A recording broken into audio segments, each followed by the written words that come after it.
Well, Tom, I'm delighted to have this time with you today to get really into the depths of all the technical things around golf. And we know there's so much to cover, but it seems like a very sensible place to start is the fundamentals in the setup. Absolutely. I mean, when you learn to play golf, the first thing you have to do is learn to hold the club properly and learn how to stand to the ball. Right. If you can do those things, you've got half a chance of swinging the golf club properly. Because that's your connection to the club, isn't it? The grip is the one point that we actually connect to the club, so we've got to get that right. Absolutely right, yeah. And, you know, a common mistake that I find is that golfers will put the club right in the palm of their hands naturally, and then what will happen then is you can't use the levers in your wrist to help the club release and create all the fluidity that we need to swing the club.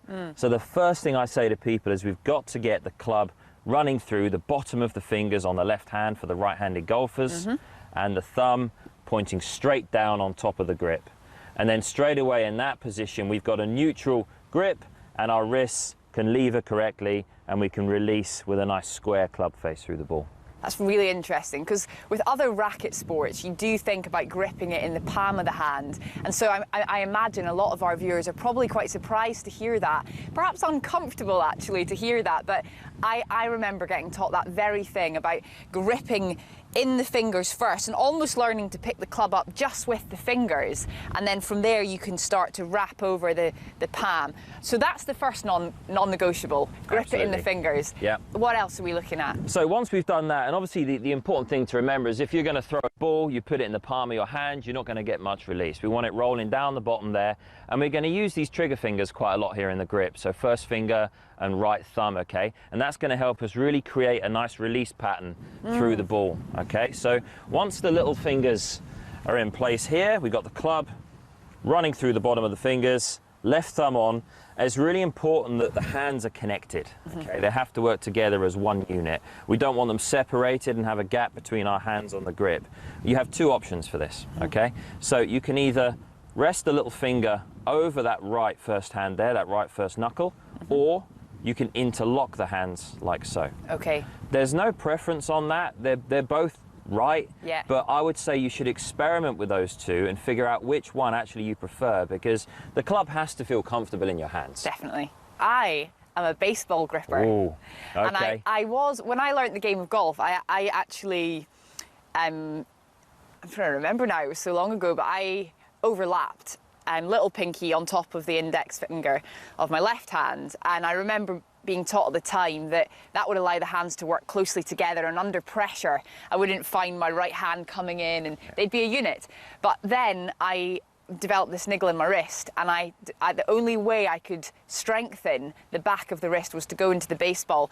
And I know that's quite rogue, but I actually really enjoy it. And like you say, you've got to find what feels comfortable. But I always make sure I've got connection between the hands. So absolutely. I suppose I'm still just sticking to the rules. No, you're okay, because they're still working together. And obviously you're a trained, skilled golfer, so your timing is going to be a little bit more advanced than most. So you're okay with that. And certainly with the junior golfers at home, it's okay to have that baseball grip there, because what will happen then is they won't work together quite as well because they're not officially connected, but the right hand will start to get a little bit more involved. And I know in your technique you like to have your right hand releasing a little bit more to take some pressure away from the wrist injury. Yeah. So that is logical. I think what happens if you don't have an injury, and when the junior golfers, their hands grow, they get bigger, you can then move into a more connected grip with either Varden or interlock. Yeah. But like I say, always hit balls and experiment with both, because there's no right or wrong. Some people like the interlock because it feels a bit stronger, but then the overlap, I think, helps the club face control a little bit easier, and that's the name of the game, as you rightly said. The only connection point with us and the club is our hands on the grip. Yeah. And as long as the hands on the grip are nice and neutral through the bottom of the fingers, then you can control the club face through the ball and ultimately control the direction of the flight. Okay, so I'm going to run through those things. We've got it, first of all, we've got the club running through our fingers. Yeah. We've got nice connection with either the overlap or the interlock. Is there anything else that we need to know before we progress onto other aspects of this game? No, I think, you know, we should definitely talk about how the right hand sits. Now, something that I think is really important is that the first finger and the thumb, this is your trigger here, and you can use that to release, the same as you would throw a ball or skim a stone, as we mentioned earlier. So I like to feel that the pad of the thumb sits just over the grip here on the left-hand side as you look down, okay? And you have to ensure that that pad sits there. If it starts to sit over, like I see quite a lot, you lose the control of the club face, whereas the thumb here is very important to keep that face nice and stable through the impact zone. So finger and thumb on the right hand should be nice and close together, and the thumb should sit to the left of the grip as you look down as the right-handed golfer. That's a really subtle thing, actually, and it's amazing how much of a difference the thumb positioning on the golf club can make. I often see people learning the game having that thumb wrapping round, and I mean, now obviously playing golf more regularly, it feels very strange, but tiny little things can make a big difference at this stage in our technique. Absolutely. You know, if the golf club can travel anywhere between 70 and 100 miles an hour with an iron coming through the hit, you want to make sure your hands are in the right position to stabilize the club. And if they're off, then obviously you're going to lose all of that, and at high speed that's going to make a really wonky ball flight. The other thing we should suggest as well, and this is a sort of drill that I would get people to go through, okay?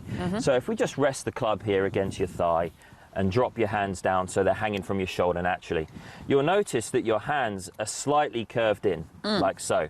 So what we want to do is marry those hands together like that.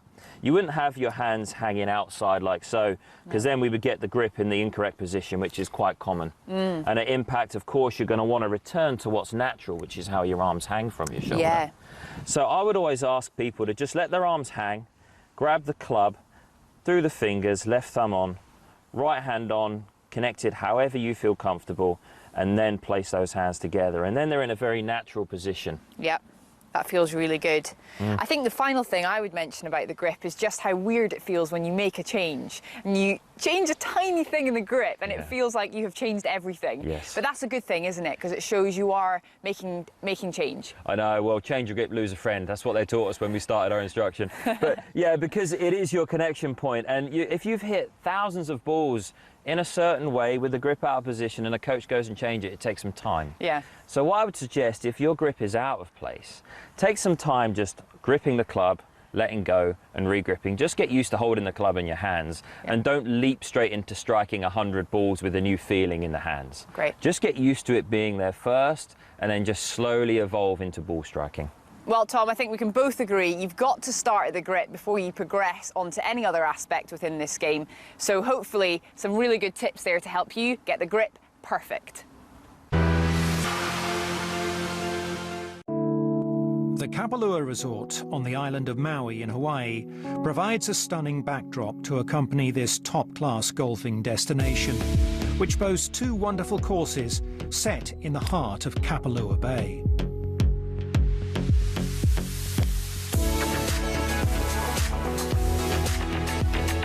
The Bay course was the first one that we built in the mid-70s.